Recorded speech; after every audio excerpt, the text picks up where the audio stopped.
2025ನೇ ಇಸ್ವಿಯಲ್ಲಿ ತುಂಬ ಏರುಪೇರುಗಳನ್ನು ಕಂಡಂಥದ್ದು ತುಲಾರಾಶಿ. ತುಂಬ ಸಮಸ್ಯೆಗಳನ್ನು ನೋಡ್ತು.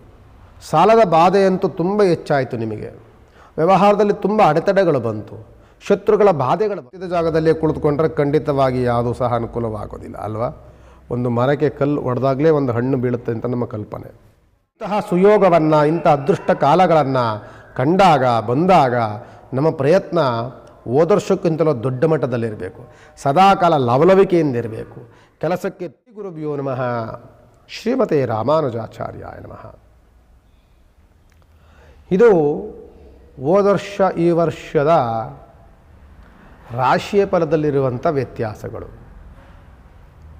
ಈ ವರ್ಷದಲ್ಲಿ ಅತ್ಯಂತ ಸಂಭ್ರಮದಲ್ಲಿ, ಸಂತಸದಲ್ಲಿ, ಖುಷಿಯಲ್ಲಿ ಓಡುವಂತಹ ಒಂದು ರಾಶಿಯ ಫಲ ಯಾವುದು ಅಂತ ಅಂದರೆ ಅದು ತುಲಾರಾಶಿ. ಇಡೀ ರಾಶಿಗಳಲ್ಲಿ ನಾವು ಏನು ಇಷ್ಟು ರಾಶಿಗಳನ್ನು ತೆಗೆದುಕೊಳ್ತೀವೋ ಇಂತಹ ರಾಶಿಗಳಲ್ಲಿ ತುಲಾರಾಶಿ ಈ ವರ್ಷ ಬಹಳ ಅನುಕೂಲವನ್ನು ನೋಡುತ್ತೆ. 2025ನೇ ಇಸ್ವಿಯಲ್ಲಿ ತುಂಬ ಏರುಪೇರುಗಳನ್ನು ಕಂಡಂಥದ್ದು ತುಲಾರಾಶಿ. ತುಂಬ ಸಮಸ್ಯೆಗಳನ್ನು ನೋಡ್ತು. ಸಾಲದ ಬಾಧೆಯಂತೂ ತುಂಬ ಹೆಚ್ಚಾಯಿತು. ನಿಮಗೆ ವ್ಯವಹಾರದಲ್ಲಿ ತುಂಬ ಅಡೆತಡೆಗಳು ಬಂತು. ಶತ್ರುಗಳ ಬಾಧೆಗಳು ಬಂತು. ಕೋರ್ಟು ಕಚೇರಿಗಳಲ್ಲಿ ಅಪಜಯಗಳಾಯಿತು. ಏನು ಕೈ ಹಾಕಿದ್ರೂ ಸಹ ಒಂದಲ್ಲ ಒಂದು ಗೊಂದಲಗಳನ್ನು ಸೃಷ್ಟಿ ಮಾಡ್ತಾ ಬಂತು. ಒಂದು ರೀತಿಯಾದಂಥ ಅವಹೇಳನವಾಗಿ ಮಾಡಿಕೊಡ್ತು.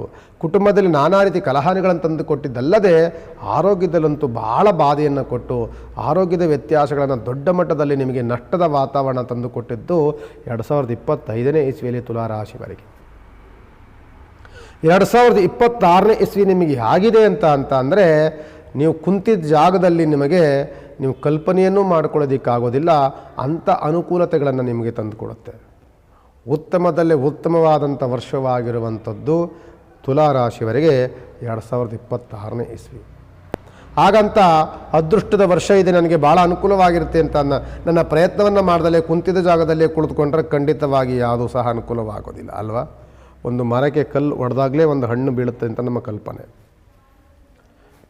ಆದ್ದರಿಂದ ನಮ್ಮ ಕೆಲಸಗಳು, ನಮ್ಮ ಪ್ರಯತ್ನಗಳು ಸದಾಕಾಲ ಯಾವಾಗಲೂ ಇರಬೇಕು. ಆ ಪ್ರಯತ್ನದಲ್ಲಿ ಲಾಭವನ್ನು ನೋಡುವಂತಹ ನಿರೀಕ್ಷೆಯನ್ನು ನಾವು ಮಾಡಬೇಕು. ಇಂತಹ ಪ್ರಯತ್ನದಲ್ಲಿ ದೊಡ್ಡ ಮಟ್ಟದ ಲಾಭವನ್ನು, ದೊಡ್ಡ ಮಟ್ಟದ ನಿರೀಕ್ಷೆಯನ್ನು, ದೊಡ್ಡ ಮಟ್ಟದ ಅನುಕೂಲವನ್ನು ನೋಡುವಂಥ ವರ್ಷವಾಗಿ 2026ನೇ ಇಸ್ವಿ ತುಲಾರಾಶಿವರೆಗಿದೆ. ತುಲಾರಾಶಿವರೆಗೆ ಗುರುವಿನ ಬಲ, ಬುಧನ ಯೋಗ ಫಲ, ಕುಜಗ್ರಹನ ಅದೃಷ್ಟದ ಫಲ, ಶುಕ್ರನ ಹಣಕಾಸಿನ ಫಲ, ಶನಿಯ ಪಿತೃವಾಕ್ಯದ ಫಲ, ಒಂದು ರೀತಿಯಾದಂತಹ ಎಲ್ಲ ಯೋಗ ಫಲವನ್ನು ಒಂದು ಅದೃಷ್ಟದ ವರ್ಷವಾಗಿ ಕೂಡಿ ಬಂದಂಥದ್ದು ತುಲಾರಾಶಿವರೆಗೆ. ಅದಕ್ಕೆ ನಾನು ಹೇಳಿದೆ, ತುಲಾರಾಶಿವರೆಗೆ ಈ ವರ್ಷ ಸಾಲದ ಬಾಧೆಯನ್ನು ನಾವು ತಲೆ ಮೇಲೆ ಒರೆಸ್ಕೊಂಡ್ರೂ ಪರವಾಗಿಲ್ಲ, ಅಂದುಕೊಂಡಂಥ ಕೆಲಸವನ್ನಂತೂ ಮಾಡಲೇಬೇಕು. ಇದನ್ನು ಚಿಂತನೆಯನ್ನು ಮಾಡಿ. 2026ನೇ ಇಸ್ವಿ ನೀವು ಕೈ ಹಾಕಿದ ಕೆಲಸವೆಲ್ಲವೂ ಸಹ ಯಾವುದು ಫೇಲ್ಯೂರ್ ಆಗದ ರೀತಿಯಲ್ಲಿ ಒಂದು ರೀತಿಯಾದಂತಹ ನಿಮ್ಮನ್ನು ದೊಡ್ಡ ಮಟ್ಟದ ಬೆಳವಣಿಗೆಯ ಹಾದಿಗೆ ತೆರೆದುಕೊಂಡು ಹೋಗುವಂತಹ ವರ್ಷ 2026ನೇ ವರ್ಷ. ಸರ್ಕಾರಿ ಕೆಲಸದಿಂದ ಹಿಡಿದು ಸರ್ಕಾರಿ ಕೆಲಸದಲ್ಲಿ ಕೆಲಸವನ್ನು ಮಾಡ್ತಿರುವಂತಹ ಯಾವುದೇ ವ್ಯಕ್ತಿಗಳಿದ್ರೂ ತುಲಾರಾಶಿವರೆಗೆ ಬಡ್ತಿ ಸಿಗುತ್ತೆ, ನಿಮಗೆ ಇನ್ಕ್ರಿಮೆಂಟ್ ಸಿಗುತ್ತೆ. ಓದುವಂಥ ವಿದ್ಯಾರ್ಥಿಗಳಿಗೆ ಅಂತೂ ದೊಡ್ಡ ಮಟ್ಟದ ನೆನಪಿನ ಶಕ್ತಿ. ಕೆಲಸ ಕೈಂಕರ್ಯಗಳನ್ನು ಮಾಡ್ತಿರುವಂಥ ವ್ಯಕ್ತಿಗಳಿಗೆ ಉತ್ತಮವಾದಂತಹ ಕೆಲಸದ ಹೊಗಳಿಕೆ, ಜೊತೆಯಲ್ಲಿ ಮೇಲಧಿಕಾರಿಗಳಿಂದ ಪ್ರಶಂಸೆ, ಜೊತೆಯಲ್ಲಿ ನಿಮಗೆ ಹಣಕಾಸಿನ ಅನುಕೂಲ. ಕೋರ್ಟು ಕಚೇರಿಗಳಲ್ಲಿದ್ದರೆ ಕೆಲಸ ಎಲ್ಲ ವ್ಯವಹಾರಗಳು ಸಹ ನಿಮ್ಮ ಪರವಾಗುವಂಥ ಯೋಗ ಫಲ. ಜೊತೆಯಲ್ಲಿ ಹೊಸ ಹೊಸ ಕೆಲಸಗಳ ಚಿಂತನೆ, ಆ ಕೆಲಸದಲ್ಲಿ ಸಫಲತೆಯನ್ನು ಕಾಣುವಂಥ ಯೋಗ ಫಲ. ಇದೆಲ್ಲವೂ ಸಹ ರೈತಾಪಿ ವರ್ಗದವರಿಗಂತೂ ದೊಡ್ಡ ಮಟ್ಟದ ಲಾಭ. ಕಲಾವಿದರಿಗೆ ಇನ್ನೂ ಅನುಕೂಲ, ರಾಜಕೀಯ ವ್ಯಕ್ತಿಗಳಿಗೆ ಉತ್ತಮವಾದಂಥ ಲಾಭ. ಒಂದು ರೀತಿಯಾದಂಥ ಎಲ್ಲ ವರ್ಗವನ್ನೂ ಸಹ ಉತ್ತಮವಾದ ವರ್ಷವನ್ನಾಗಿ ಮಾಡಿ ಅವರ ಇಷ್ಟಾರ್ಥಗಳೆಲ್ಲವೂ ಸಹ ಸಿದ್ಧಿಯಾಗುವಂತಹ ಒಂದು ರೀತಿಯಾದಂಥ ಅದೃಷ್ಟವನ್ನು ತಂದುಕೊಡುವಂತಹ ರಾಶಿ ತುಲಾರಾಶಿ. ತುಲಾರಾಶಿಯಲ್ಲಿ ಸ್ವಾತಿ ನಕ್ಷತ್ರ, ವಿಶಾಖ ನಕ್ಷತ್ರ, ಇದೆಲ್ಲವೂ ಸಹ ಚಿತ್ತಾ ನಕ್ಷತ್ರ ಇರುವಂತಹ ರಾಶಿಯವರೆಲ್ಲರೂ ಸಹ ಈ ವರ್ಷದಲ್ಲಿ 2026ನೇ ಇಸ್ವಿಯಲ್ಲಿ ಅದೃಷ್ಟವನ್ನು ಮಾಡಿದ್ದೀರಿ ಅಂತ ಹೇಳ್ಬೋದು. ಇಂತಹ ಸುಯೋಗವನ್ನು, ಇಂಥ ಅದೃಷ್ಟ ಕಾಲಗಳನ್ನು ಕಂಡಾಗ ಬಂದಾಗ ನಮ್ಮ ಪ್ರಯತ್ನ ಹೋದ ವರ್ಷಕ್ಕಿಂತಲೂ ದೊಡ್ಡ ಮಟ್ಟದಲ್ಲಿರಬೇಕು. ಸದಾಕಾಲ ಲವಲವಿಕೆಯಿಂದ ಇರಬೇಕು, ಕೆಲಸಕ್ಕೆ ತುಡಿತಾ ಇರಬೇಕು. ಯಾವಾಗಲೂ ಸಹ ಒಂದು ರೀತಿಯಾದಂಥ ಮುನ್ನುಗ್ಗುವಂತಹ ವಾತಾವರಣಗಳನ್ನು ನಾವು ಬೆಳೆಸ್ಕೊಳ್ಬೇಕು.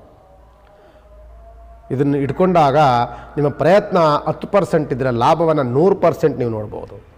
ಅದಲ್ಲದೆ ನಾವು ಏನೂ ಮಾಡ್ದಲ್ಲೇ ಮನಲಿದ್ದೀನಿ ಅಂತಂದರೆ ಖಂಡಿತವಾಗಿ ನಮ್ಮ ಪ್ರಯತ್ನವಿಲ್ಲದೆ ಫಲವನ್ನು ನಿರೀಕ್ಷೆ ಮಾಡುವಂಥದ್ದು ಮೂರ್ಖತನ ಅಂತ ಹೇಳ್ಬೋದು.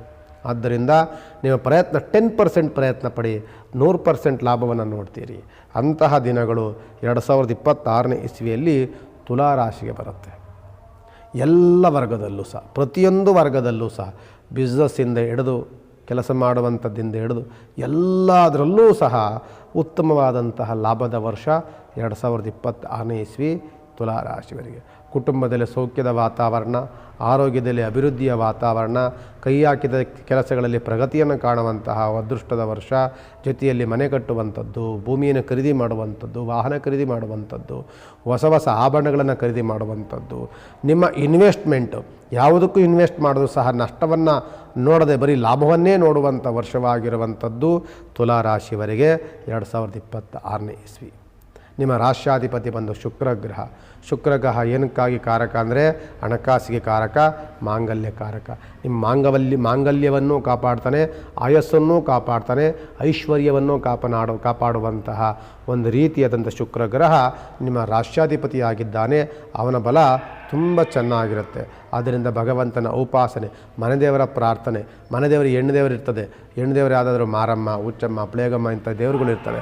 ಅಂಥ ಮನೆದೇವರ ಪ್ರಾರ್ಥನೆ, ಮೊಸರನ್ನ ನೈವೇದ್ಯ ಇದನ್ನು ಮಾಡೋದನ್ನಂತೂ ನೀವು ಮರಿಬೇಡಿ. ಮತ್ತು ಈ ರಾಶಿಯವರ ಒಂದು ನೆಗೆಟಿವ್ಸ್ ಪ್ರಾಬ್ಲಮ್ ಏನಂತಂದರೆ, ಒಂದು ಸ್ವಲ್ಪ ಸಿಕ್ಕರೂ ಸಾಕು ಜಾಸ್ತಿ ನೀವು ಅಹಂಕಾರವನ್ನು ಪಡ್ತೀರಿ, ಬೇರೆಯವರಿಗೆಲ್ಲ ತೋರಿಸ್ಕೊಳಕ್ಕೆ ಹೋಗ್ತೀರಿ, ಒಂದು ರೀತಿಯಿಂದ ಇನ್ನೊಬ್ಬರ ಜೊತೆ ಬಿಲ್ಡಪ್ ಕೊಡೋಕ್ಕೆ ಹೋಗ್ತಿರ್ತೀರಿ. ಅದನ್ನು ಕಡಿಮೆ ಮಾಡಿಕೊಂಡು ಎಲೆಮರೆ ಕಾಯ್ತಾರೆ, ಎಷ್ಟೇ ಬಂದರೂ ಸಹ ಅದನ್ನು ಬಚ್ಚಿಟ್ಕೊಂಡು ವ್ಯವಹಾರವನ್ನು ಮಾಡೋದನ್ನು ಒಂದು ಆ ಟೆಕ್ನಿಕನ್ನು ಯೂಸ್ ಮಾಡಿದ್ರೆ ನಿಮ್ಮ ಬೆಳವಣಿಗೆ ಇನ್ನೂ ತುಂಬ ಚೆನ್ನಾಗಿರುತ್ತೆ ಅಂತ ಈ ಸಂದರ್ಭದಲ್ಲಿ ಹೇಳ್ಬೋದು. ನಮಸ್ಕಾರ.